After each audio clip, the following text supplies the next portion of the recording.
우리는 세상을 살면서 다양한 규칙을 마주하며 살아가죠.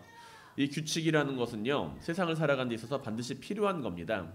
규칙이 없는 세상은 굉장히 혼돈스럽겠죠. 규칙이 없이 아무런 법도 없다라고 생각을 해보세요. 그렇다면 그 세상은 굉장히 혼란스러운 무법지대가 될 겁니다. 규칙이라는 것은 사람이 살아가는 데 있어서 반드시 필요한 거예요. 그것으로 인해서 우리는 규칙이 있기 때문에 서로 다투지 않고 질서를 지키며 살아갈 수 있게 됩니다. 사람이 두세 사람 모이게 되면은 그 안에는 반드시 규칙이 생기게 돼 있어요. 사람이 3명이서 모이게 되면은 그것을 사회의 가장 최소 구성 단위로 이야기를 하는데 그 3명의 사람이 모이는 순간 그 가운데서는 몇 가지의 규칙이 생기게 된다는 겁니다. 가령 예를 들어서 내가 저 친구에게 해야 할 말이 있고 하지 말아야 할 말이 있다는 것, 아니면 저 친구를 향해서 내가 이런 행동을 하는 것은 별로 좋지 않은 모습이라고 하는 것, 그런 것이 다 존재한다는 거예요. 그렇기 때문에 우리가 살아가는 가운데 사람이 사람을 만나면서 살아가면은 그 가운데에는 규칙이라는 게 반드시 없을 수가 없어요. 있습니다. 우리가 무법지대라고 여기는 그러한 상황 속에서도 그 규칙은 반드시 존재합니다. 그런데 이러한 규칙들, 우리가 그러한 규칙들을 우리 주변에 많이 있잖아요. 예배당에 오면은 예배를 드려야 된다. 뭐 아니면은 학교에 가면은 공부를 해야 된다. 그런 규칙들이 있잖아요.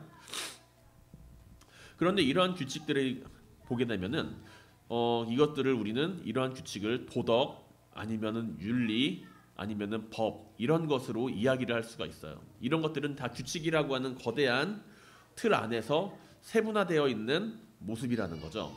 규칙 가운데 하나가 법일 수도 있고 규칙 가운데 하나가 도덕일 수도 있어요. 규칙 가운데 우리가 말하지 않아도 이야기되는 그런 여러 가지 것들이 있다라는 거죠. 그런데 그러한 규칙들이 영원할까요? 영원하지가 않습니다. 그러한 규칙들은요, 영원하지 않고 언젠가는 사라지게 되는 규칙들이 많이 있어요. 가령 예를 들면은 이제 대한민국이 만들어지기 이전에 조선이라고 하는 그 나라에서는 유교가 그 당시에 문화권 안에 있었고 그 안에서 하는 말이 있습니다. 남녀 7세 부동석. 남자랑 여자는 7살이 넘어가면은 같은 자리에 앉아 있으면 안 된다라고 하는 그러한 유교적 정신이 있다라는 거죠. 당시에 이 규칙을 어기면 어떻게 됐을까요? 사회적으로 큰 지탄을 받거나 아니면은 손가락질을 받는. 너 왜 그 남자랑 여자랑 같이 함께 있는 거야? 라고 이야기를 하면서 그러한 손가락질을 받는 모습을 당하게 됐을 겁니다. 그리고 또 다른 규칙도 있어요. 이제 조선시대 아녀자들 그냥 돌아다니면 안 돼요. 머리에다가 이걸 쓰고 다녀야 돼. 이렇게 이걸 이렇게 쓰고 다녀야 돼. 그래서 얼굴만 빼꼼하게 이제 내놓고 이제 이렇게 다니는 그러한 모습 드라마에서 보셨죠? 여자들이 이제 밖에 돌아다니면 한국 드라마 보면 많이 있잖아요. 이렇게 해놓고 이제 조선시대에 막 이제 다른 사람 만나러 가는 그런 모습들. 그런 모습들. 그런데 이러한 규칙들 오늘날 반드시 지켜야 된다라고 이야기를 하는 사람들이 있습니까? 없습니까? 없죠. 왜 그럴까요? 세상이 바뀌었으니까요. 세상이 바뀌었으니까 그런 규칙을 안 지켜도 돼요. 세상이 바뀌었기 때문에 시대에 맞지 않는 규칙을 지키지 않아도 되는 상황이 되었다라는 이야기입니다. 왜냐하면 우리가 말하는 이 규칙이라고 하는 것, 이 규칙이라고 하는 것은요, 그 시대의 정신을 반영하고 문화를 가지고 있는 것이기 때문에 시대가 바뀌게 되고 문화가 바뀌게 되면은 그 규칙도 따라서 바뀌게 된다라는 이야기죠. 남녀가 같은 자리에 있지 말아야 할 것도, 여자가 머리를 가려야 할 것도, 양반은 이제 뛰지 말고 뒷짐을 지고 걸어다녀야 한다는 것도 다 조선시대에서는 틀리지 않은 이야기였어요. 다 맞는 이야기입니다. 맞는 이야기임에도 불구하고 지금 우리가 그것을 바라보면서 고리타분하다, 옛날 이야기다 라고 이야기를 하면서 지키지 않는 것은 시대가 바뀌었기 때문에 그 규칙들도 바뀌었다라는 이야기죠. 시대가 바뀌게 되면은 바뀌게 되는 규칙들이라는 거예요. 반대로 이제 시대가 바뀌고 문화가 바뀌어도 바뀌지 않는 게 있어요. 바뀌지 않는 규칙들이 있습니다. 그것들은 뭘까요? 시대가 바뀌고 문화가 바뀌어도 바뀌지 않는 규칙들. 그 규칙은 무엇이 있을까요? 살인하지 말 것. 그리고 다른 사람을 때리지 말 것. 이러한 것들은 시대가 바뀌고 문화가 바뀌어도 절대로 바뀌지 않는 그런 규칙들입니다. 조선시대에도 노비를 함부로 죽이는 사람은 사람으로서 이제 도리를 다하지 못했다라는 이야기를 듣기도 했다라는 거죠. 노비를 물건처럼 취급을 했음에도 불구하고 노비를 이제 뭐 그 때려서 죽였다 뭐 그러면은 그 사람은 아유 겉으로는 이제 뭐 별 이야기는 안 했을지는 몰라도 사람들은 그 사람을 향하여 손가락질을 했다라는 이야기입니다. 사람이 사람을 죽이는 것에 대해서는 우리는 그것이 옳지 않다라는 것을 알고 있어요. 내가 필요한 게 있다라고 해서 다른 사람 거를 무조건 훔치는 것이 올바르지 않다라는 사실도 알고 있어요. 그리고 이것을 반대로 이야기를 하면은 조금 더 세분화시켜서 이야기를 한다면 넓은 의미로 이야기를 한다면 그것은 사람의 생존과 관련된 것들, 사람이 살아가는 데 있어서 생존과 관련된 규칙들은 변하지 않게 되고 남아있다라는 것을 우리는 말할 수가 있다는 거죠. 사람이 살아가는 데 있어서 필요한 규칙들은 어느 시대와 나라를 가더라도 변하지 않는 것이 일반적이라는 것입니다. 타인을 때리거나 살인하는 것, 이러한 규칙들을 기반으로서 다양한 법률이 제정되거나 도덕들이 만들어지지만 가장 바탕은 뭐예요? 너는 다른 사람을 해치거나 괴롭게 하지 말아라 라는 게 가장 기본 베이스 아닙니까? 어떻게 하는 것이 다른 사람을 괴롭히는 것인가에 대한 구조를 세분화시킨 게 지금의 법률이라는 거예요. 이러한 규칙들을 기반으로서 다양한 법률이 제정되거나 도덕들이 만들어집니다. 이것은 곧 내 이웃을 사랑하며 살아가라는 모습에 대한 구체적인 지침을 사람들이 만든 것이라고 할 수가 있죠. 그런데 사람들이 만약에 이 규칙에만 매몰되어 살아가게 될 때, 사람들이 이 규칙이라고 하는 것에만 매몰되어 살아가게 될 때 어떻게 될까요? 사람들은 규칙 속에 매몰되게 될 때는 그 초월하는 규칙인 생존과 인간다움에 대한 사랑을 바라보지 못하게 됩니다. 내가 규칙을 지키는 것에만 매몰되어 있을 때 우리는 사랑을 바라보지 못하게 될 수가 있다는 거죠. 주님께서는요, 율법을 완성하기 위해서가 아니라 율법을 폐하기 위해서가 아니라 완성하기 위해서 오셨다라고 이야기를 해요. 나는 율법을 폐하러 온 게 아니라 완성하기 위해 오셨다라고 이야기를 하시면서 사람들에게 율법에 대해서 이야기를 하시고 하나님의 사랑에 대해서 이야기를 하시죠. 이것은 곧 율법 안에 담긴 그 정신, 사랑이라고 하는 그 정신을 이루기 위해서 주님께서 오셨다라는 것이고, 그 규칙 안에 담겨진 사랑을 잃어버린 이들에게 하나님의 사랑을 회복시키기 위해서 주님께서 오셨다라는 이야기입니다. 그렇기 때문에 우리는 규칙이라는 것을 바라보면서 그 안에서 사랑을 발견할 수 있어야 돼요. 그 규칙 안에서 왜 이 규칙을 만들었을까라는 것 안에서 우리는 사랑을 하면서 살아가는 모습, 다른 사람을 해치지 말고 그를 위하여 살아가야 하는 모습을 발견할 수 있어야 한다라는 이야기입니다. 오늘 주님께서는요, 우리에게 한 가지 규칙을 말씀하세요. 한 가지 규칙. 나의 계명을 지키는 자라야 나를 사랑하는 자다라고 말씀을 하세요. 주님께서는 내가 너희에게 명령한 그 계명, 내가 너희에게 말한 것을 지키는 자가 나를 사랑하는 자다라는 그 규칙을 말씀하고 계십니다. 사랑을 마치 규칙이나 계명인 것처럼 말씀하시는 것처럼 보여요. 그리고 우리는 주님의 이 말씀을 바라보면서 주님의 계명을 내가 따라야겠다라고 생각을 하면서 사랑하면서 살아가야지라고 생각을 합니다. 그리고 사랑하면서 살아가는 것을 하나의 규칙으로 생각하고 주님의 제자가 해야 할 일로 여긴다라는 것이죠. 그러나 사랑에 대해서 우리가 생각을 할 때, 사랑하면서 살아가야 한다는 것은 알고 있지만, 우리가 함께 사랑하면서 살아가야 한다는 것은 알고 있지만, 그 사랑에 대해서 우리는 모두가 다 다른 관점을 가지고 있을 때가 많다라는 거예요. 누군가는 닭다리를 주는 게 사랑이고, 누군가는 닭날개를 주는 게 사랑일 수도 있어요. 누군가에겐 목마른 사람한테 물을 주는 게 사랑일 수도 있고, 누군가에겐 목이 마르면은 그 사람에게 포카리 스웨트를 주는 게 사랑일 수도 있다라는 거죠. 그렇기 때문에 우리는 다 각자 다른 사랑의 모습 안에서 살아가요. 그래서 내가 하는 그 모습에 대해서 사랑한다라고, 사랑을 표현한다라고 이야기를 하지만, 그것이 상대방이 원하거나 상대방을 향하는 마음이 있을지라도 상대방에 대한 면밀한 관찰이나 상대방과 면밀한 그 관계가 이루어지지 않은 상황에서 그러한 사랑에 대한 모습을 하게 될 때 우리는 상대방에 대한 사랑을 강요하는 사람이 되게 된다는 거죠. 그 차이를 아시겠어요? 포카리 스웨트를 좋아하는 사람이 목이 말라요. 그런데 너는 목마르니까 물만 마셔 라고 말하는 것은 나는 그 사람이 목이 마르니까 난 그 사람한테 물을 줬지만 그 사람이 원하는 건 포카리스웨트야. 그거 나는 사랑을 한다고 사랑을 했어요. 하지만 그 사람은 사랑을 받았다라고 느끼지는 못하겠죠. 그렇기 때문에 우리는 사랑이라는 것에 대해서 늘 고민하며 살아갑니다. 사랑이라고 하는 것은 단순히 내가 그 사람을 위해주는 감정이 아니라 내가 그 사람을 위해주는 감정이 아니라 그 사람의 필요를 채워주는 모습을 우리는 그래서 사랑이라고 이야기를 해요. 그렇다고 무턱대고 그 사람이 필요한 것만 다 채워주는 것은 또 사랑이라고 이야기를 하나요? 그건 또 아니죠.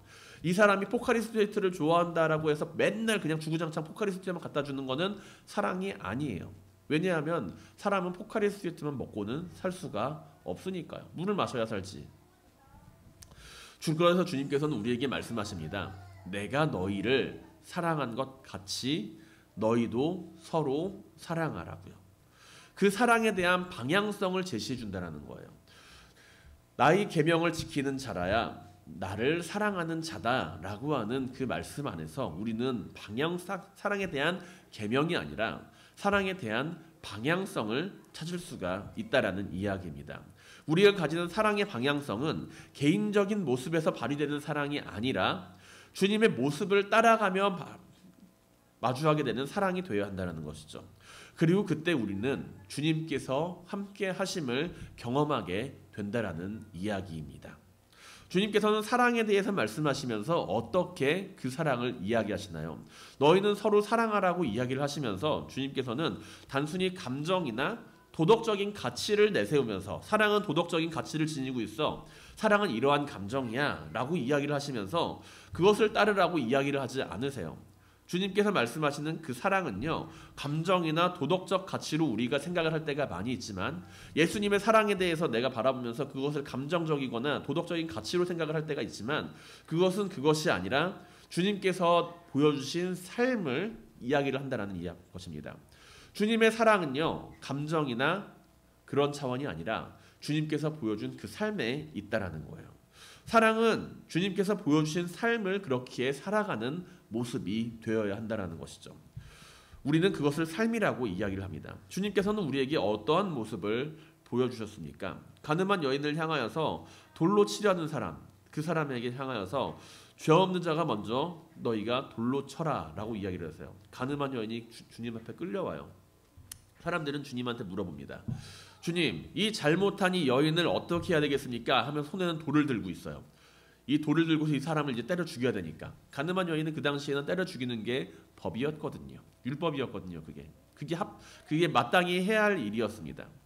그런데 주님께서는 그 여인을 두고서 모인 사람들에게 이야기를 하세요. 너희 가운데 아무런 죄 없는 자가 이 여인을 먼저 돌로 치라고요. 이렇게 이야기를 하심으로써 주님께서는 그들 안에 있는 스스로의 잘못된 모습을 바라보게 하셨다라는 이야기입니다. 너희 가운데 죄 없는 자가 라고 이야기를 할 때 사람들은 스스로의 잘못을 돌아보아야만 했다라는 거예요. 나는 과연 사람들에게 정직한 자인가 아니면은 부정직한 자인가 라는 이야기를 속으로 생각을 하게 됐다라는 거죠. 나는 아무것도 정직하지 못한, 나는 저희 여인을 돌로 칠 만한 권한을 과연 무엇 때문에 가지고 있는가 라는 거예요. 결국에는 돌을 들고 있는 사람은 법률이 제정했기 때문에 그 여인을 돌로 칠 수 있는 권한을 가지고 있지만 그 법률이 제정해 놓은 그 목적을 잊어버리고 그 여인을 돌로 치려고 했다라는 거죠. 주님께서는 그들의 자신의 모습을 돌아보게 하면서 왜 법이 있는지에 대해서, 왜 율법이 그런 이야기를 하고 있는지에 대해서 다시 한번 생각하게 만드셨다라는 이야기입니다. 사람들은 주님의 모습 안에서 무엇을 바라보았나요? 가늠한 여인을 돌로 치라는 규칙 안에서 사랑을 바라보았기 때문에 그녀를 칠 수가 없었습니다. 자신들의 죄를 바라보았기 때문에 그녀를 정죄하지 못했다라는 것이죠. 배신한 제자를 향하여서 그를 안타깝게 여기면서 눈물을 흘리셨고 십자가에서 죄인을 위해 피 흘리시면서 마지막 순간까지 십자가에 매달리신 강도를 향하여 그 죄를 대속하시는 사랑의 모습을 주님께서는 우리에게 보여주십니다. 주님께서 보여주신 사랑은 단순한 감정이 아니라 삶이었어요. 그 삶, 예수 그리스도의 그 삶이 바로 사랑의 삶이었다는 것이죠. 가장 사랑을 완벽하게, 가장 사랑을 아름답게, 가장 하나님의 그 사랑을 잘 나타내 보이신 분이 예수님이라는 거예요. 그래서 우리가 주님을 사랑한다라고 이야기를 할 때 그 사랑을 단순한 감정적인 차원으로서 내가 주님을 사랑합니다라고 이야기를 하는 것이 아니라 내가 주님의 사랑을 이야기를 할 때 그 사랑의 계명을 지키며 살아가고 있는지를 스스로 돌아보아야 한다는 것이죠. 주님께서 말씀하신 사랑의 계명을 지키겠다라고 말하는 가운데 우리는 감정이 아닌 나의 삶을 돌아보아야 한다는 이야기입니다. 주님의 계명은 우리의 일상생활 속에서 실천되어야 하며 말로만 주님을 사랑하는 것이 아니라 그 사랑을 실천될 수 있을 때 우리는 비로소 주님의 계명을 지키는 자들이 된다라는 것이죠. 교통법규를 잘 알고 있는 사람과 무단횡단을 하는 사람은 같을까요? 다를까요? 교통법규를 잘 아는 사람 그리고 무단횡단을 하는 사람 같을까요? 다를까요? 전혀 다른 사람처럼 보이죠? 근데 교통법규를 잘 알고 있어도 무단횡단을 하는 사람이 있을까요? 없을까요? 있어요. 내가 교통법규를 잘 알아서 여기서 무단횡단을 하면 벌금이 얼마라는 사실을 잘 알고 있는 사람도 무단횡단을 할 때가 있다라는 겁니다. 오히려 더 잘할지도 몰라요. 여기서 이제 사람들이 안 보니까 나는 저기를 건너가도 상관이 없어라고 이야기를 하면서 오히려 더 교통법규를 잘 어길 수도 있습니다. 교통규칙을 잘 안다라고 해서 무단횡단을 하지 않는 것은 아니라는 거예요. 그 사람은 규칙을 잘 아는 것이지 지키는 사람은 아니라는 것입니다. 주님의 사랑을 안다고 해서 곧 그 사랑을 실천하는 것은 아니라는 거죠. 그렇게 주님께서는 그 계명을 지키는 자라야 곧 나를 사랑하는 자다라고 이야기를 하십니다. 그리고 사랑을 실천하는 삶이 곧 예수 그리스도를 사랑하는 삶이라고 말씀하시죠. 주님을 사랑한다라고 말하는 그러한 가운데 우리는 과연 주님께서 말하는 그 사랑을 얼마나 가지고 살아가고 있습니까? 주님을 사랑한다라고 말하는 이들에게, 주님을 믿는다라고 말하는 이들에게 사랑은 선택이 아니라 필수라는 것이죠. 감정적으로 내가 그 사람을 사랑해야 한다라고 하는 것이 아니라 그 사람을 사랑할 수 있는 삶을 살아가야 한다라는 이야기입니다. 우리는 이 사랑의 계명을 어떻게 바라보고 있습니까? 우리는 이 사랑의 계명을 어떻게 바라보고 있습니까? 나는 이 사랑을 단순히 규칙으로서 주님께서 사랑하고 살아가라고 그 규칙을 주셨기 때문에 그 규칙을 내가 지키는 것으로 주님의 제자임을 증명하기 위해서 그렇게 사랑하겠다라고 이 얘기를 하고 있습니까? 아니면은 나는 주님을 따르는 그 제자로서 그 사랑을 나타내 보이면서 살아가는 그 삶이 무엇인지를 알고 있나요? 단순히 계명을 지키는 것이 아닌 주님의 사랑을 바라보면서 우리의 삶을 돌아볼 수 있는 모든 성도님들이 되시기를 주님의 이름으로 간절히 축원드립니다. 그렇다면 그 사랑이 뭘까요? 내가 그 사람을 사랑한다라고 이야기를 할 때 그 사랑, 그건 과연 뭡니까? 내가 그 사람에게 포카리 스웨트를 주는 사람에게 물을 준다라고 해서 그 사람을 사랑하지 않는 건 아니잖아요. 사랑은 합니다. 사랑은 하지만 때로는 우리는 실수할 때도 있잖아요. 그렇다면 우리는 과연 이것을 하면서 이것이 사랑인지 저것이 사랑인지 내가 어떤 모습으로 사랑을 해야 하는 건지 헷갈릴 때가 많이 있어요. 나는 과연 어떻게 그것을 알 수가 있습니까? 주님께서 보여주신 그 사랑을 바라보면서 그 사랑을 나타내면서 살아가겠다라고 다짐은 해요. 나도 그 사랑을 나타내면서 살아가겠다라고 다짐은 해. 그런데 어떻게 하는 것이 그 삶을 살아가는 것인지를 잘 모를 때가 많이 있다라는 거죠. 내가 과연 여기서 어떻게 행동하는 게 사랑하는 것일까? 혼동이 될 때가 있어요. 우리는 그것을 어떻게 구별할 수 있을까요? 내가 그 사람을 사랑하는 것에 대해서 어떻게 내가 그를 사랑하고 있다는 것을 알 수가 있을까요? 인간에게는요, 여러 가지 뛰어난 능력들이 많이 있는데 그 가운데 한 가지가 바로 직관이라는 겁니다. 직관에 대해서 한 번씩 들어보신 적 있으세요? 직관적 능력? 직관이라는 거는요, 어려운 게 아니에요. 직관이라는 거는요, 어떠한 사물을 바라봤을 때 이게 그거구나 라고 단박에 알아차리는 것을 직관이라고 이야기를 합니다. 이게 뭐예요? 마이크. 이게 뭐예요? 리모컨. 이게 뭐예요? 핸드폰. 그렇잖아요? 우리는 이러한 것들을 바라보면서요, 이것은 전선이 연결되어 있고 음성을 증폭시켜주고 그리고 길쭉한 막대기 모양을 하고 있기 때문에 마이크입니다 라는 논리적인 추론 과정을 거치지 않습니다. 그냥 딱 보면 이거는 뭐예요? 마이크. 그냥 딱 보면 이건 뭐예요? 핸드폰. 그런 거예요. 그게 바로 직관입니다. 그냥 딱 보면 아는 거. 딱 보면 아는 게 직관이에요. 우리는 사과가 사과이기 때문에 사과라고 이야기를 하지 그 사과에 대해서 그 종속 과목 과목계를 다 분석을 해가지고 이것이 사과입니다라고 이야기를 하지는 않는다라는 거죠. 이것은 엄청난 연산 처리 속도예요. 엄청난 연산 처리 속도. 한번 생각을 해보세요. 내가 이거를 보고 TV라고 모니터라고 생각하는데 몇 초나 걸렸습니까? 이게 모니터다. 0.1초도 안 걸려요. 그냥 보자마자 아는 거예요. 그게 직관입니다. 그런데요, AI라고 하는 것 우리 알고 있잖아요. AI. 요즘에 AI가 막 뜨고 있지 않습니까? 그 AI는요, 이것을 추론하는 데 있어서 데이터를 사용합니다. 걔네는 직관이 없어요. 직관이 없고 그냥 이거를 보면은 여태까지 학습한 데이터들을 데이터를 기반으로 다 비교 분석을 해서 이것은 모니터입니다 라고 하는 대답을 한다는 거죠. 그렇기 때문에 우리가 똑같이 사과의 사진을 넣고서 GPT한테 그 사과를 넣어요. 그리고 나도 그 사과를 봐요. 그리고 나서 이게 뭘까라고 물어보면은 사람은 그걸 보자마자 사과입니다 라고 이야기를 하지만 GPT는 그 그림을 분석합니다. 그 그림을 분석을 해가지고 이것은 사과라고 하는 과일로서 이렇게 쭉 이야기를 합니다. 그것이 차이점이에요. 사람은요, 직관이라는 능력을 가지고 있고 그 직관이라는 능력을 우리는 많이 사용합니다. 딱 느낌이 온다라는, 쉽게 말해서 촉이 온다라고 하는 그런 거. 우리 일상에서도 많이 느끼잖아요. 제가 이제 자전거를 타고서 여행을 갈 때가 있었어요. 자전거를 타고 여행을 가는데 저는 그냥 이렇게 쭉 가고 있었어요. 쭉 가면서 이제 옆에 사람이 있길래 그 사람을 계속 보면서 갔습니다. 근데 그 사람이 자꾸 뒤를 돌아봐요. 내가 쳐다보니까. 우리는 그런 이야기하죠. 시선을 느낀다고. 나는 그때 선글라스를 까만 거를 쓰고 있었거든요. 내 눈동자가 거기를 보고 있는 것도 모를 텐데 우리는 그 사람의 시선을 느낍니다. 촉으로, 느낌으로. 우린 그걸 느낌, 직관이라고 이야기를 해요. 그리고 우리는 이러한 직관적인 능력을 사랑 안에서도 발견하게 된다는 거죠. 딱 보면 안다라는 거예요.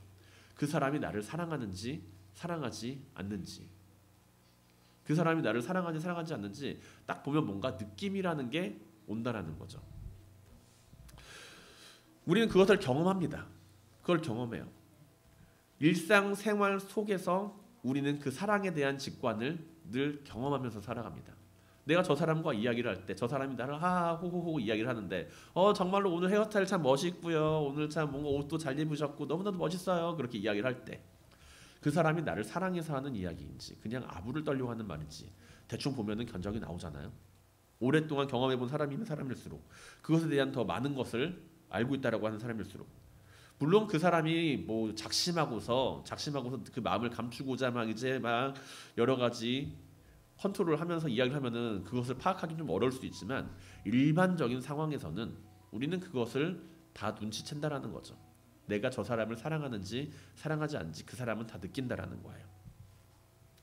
그리고 우리가 이것을 가장 대표적으로 느끼는 게 바로 전도할 때입니다. 전도할 때.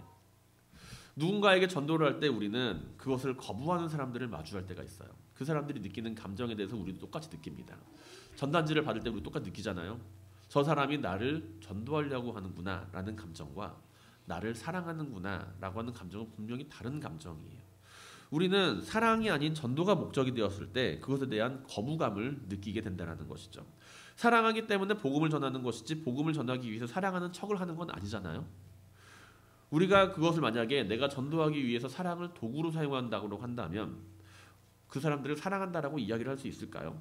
우리가 그들을 진심으로 사랑한다라고 한다면 우리가 상대방을 진심으로 사랑한다라고 한다면 그 사람을 향하여서 그 사람이 직관적으로 느낄 수 있는 그런 사랑의 모습을 가지고 있어야 한다는 거예요. 그래서 아이들이 가장 그를 크게 느낍니다. 자기를 좋아해주는 사람, 자기를 아껴주는 사람, 자기를 사랑해주는 사람. 우리는 이야기했잖아요. 애들 다 알아. 다 안다고. 그래서 그 아이들 향해서 싫은 소리를 해도 그 싫은 소리 안에서 아이들은 이 사람이 나를 사랑하기 때문에 이런 이야기를 하는지 미워해서 이런 이야기를 하는지 알고 있다라고 우린 이야기를 하잖아요. 그게 바로 직관이에요. 우리가 경험하고 있는 사랑의 직관. 그리고 나 또한 사람들 사이에서 그러한 사랑을 받을 때도 있고 그러한 모습으로 사람들을 사랑할 때도 있고 형식적으로 사람들을 사랑하는 척 할 때도 있다라는 거죠. 그런데 사랑하는 척 할 때는 그걸 다 알고 내가 느끼는 것처럼 그들도 느끼게 된다는 이야기입니다. 우리가 누군가를 주님의 마음으로 사랑하고자 한다면 그들이 느낄 수 있게 사랑을 할 수 있어야 한다라는 이야기입니다. 주님께서는요, 서로 사랑하라고 이야기를 하시면서 그 가운데 이야기를 하세요. 그 가운데 내가 너희와 함께 하겠다라고, 그 사랑이 있는 곳에 내가 함께 하겠다라고 이야기를 하십니다. 주님께서는 사랑하는 가운데 자신을 나타내시고 그 거처를 마련해 두실 것을 말씀하십니다. 이것은 우리에게 미래에 대한 소망을 나타내 보이는 것처럼 보여요. 죽음 이후의 소망과 우리가 마주하게 될 천국의 모습을 상상하게 합니다. 그러나 우리가 이 세상을 살아가는데 우리가 서로 사랑하면서 살아갈 때 우리는 그 안에서 작은 천국을 함께 만들어가며 살아간다라는 거예요. 언제 우리는 천국이라는 것을 마주하게 됩니까? 가난한 가운데 주님께서 함께 모이는 것을 우리는, 주님께서 함께 오시는 것을 우리는 천국이 임하는 곳이라고 이야기를 해요. 왜 주님께서 함께 하시는 것이 천국일까요? 한번 생각해 보지 않으셨어요? 왜 주님께서 함께 하시는 곳이 천국일까? 함께 모인 이들이 한 마음이 되어서 서로 사랑하며 살아갈 때 바로 그곳이 하나님께서 함께 하시는 곳이 되기 때문입니다. 그래서 우리는 아이들에게도 찬양을 가르칠 때도 그런 찬양의 가사를 가르쳐 주잖아요. 사랑의 나눔 있는 곳에 하나님께서 계시도다. 사랑의 나눔 있는 곳에 하나님께서 함께 하신다라고 하는 그 찬양의 가사처럼 사랑을 나누며 함께 살아가는 곳에 주님께서는 자신을 나타내 보이신다라는 이야기입니다. 내가 사랑하고 싶은 대로 사랑하는 게 아니에요. 내가 사랑하고 싶은 대로 그 사람을 사랑하는 게 아니라 내가 사랑하고 싶은 사람만 사랑하는 것이 아니라 우리가 주님의 사랑 안에서 그 사랑을 알고 함께 사랑하며 살아가는 가운데 주님의 임재를 경험하게 된다라는 것이죠. 그러나 세상은 이러한 주님의 모습을 알지 못해요. 왜냐고요? 왜 주님께서는 그 모습을 세상 사람들에게는 계시해 보시지 않고 주님을 사랑하는 자들, 그 말씀 계명을 지키는 자들에게만 나타내 보이신다고 했을까요? 그것은 주님께서 나타내 보이시겠다라고 하신 그 말씀은요, 그럴 수밖에 없기 때문입니다. 그럴 수밖에 없기 때문이에요. 그 주님의 사랑이 함께하는 그 자리에, 주님께서 함께하는 그 자리에, 그 사랑이 함께하는 자리에 주님께서 임하시는 그 모습을 세상 사람들은 알 수가 없다라는 겁니다. 왜냐하면 세상 사람들은 하는 이야기를 늘 자기들이 사랑해야만 하는 사람만을 사랑하고 자기들을 위해주는 사람만을 사랑하고 아니면 오히려 사랑하지 말고 그들 위에 군림하고 복종하고 다스리게 만들려고 하는 그러한 모습을 늘 이야기하지 않습니까? 사랑하고 살아간다라고 이야기를 하면서 늘 내가 원하는 방식과 늘 내가 원하는 모습으로만 사랑을 나타내 보이려고 하지 않나요? 그러한 자리에서 과연 주님께서는 함께 하시겠습니까? 그렇지가 않다라는 거죠. 주님께서는 말씀하십니다. 어찌하여 자기를 우리에게는 나타내시고 세상에는 나타내지 아니하시려 하나이까? 그러한 그 유다의 질문. 이 유다는 다른 유다예요. 가룟 유다 아니고 다른 유다입니다.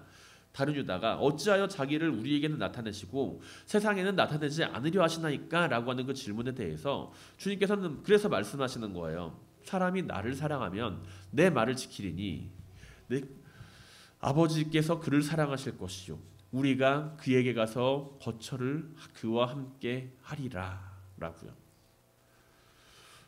어쩔 수가 없는 그건 사실이라는 거죠.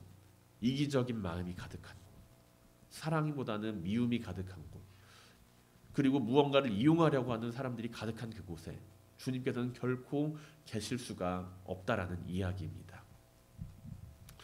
주님께서는요, 자신의 계명을 지키는 자라야 나를 사랑하는 자다라고 말씀을 하시면서 우리에게 사랑의 방향성을 보여주십니다.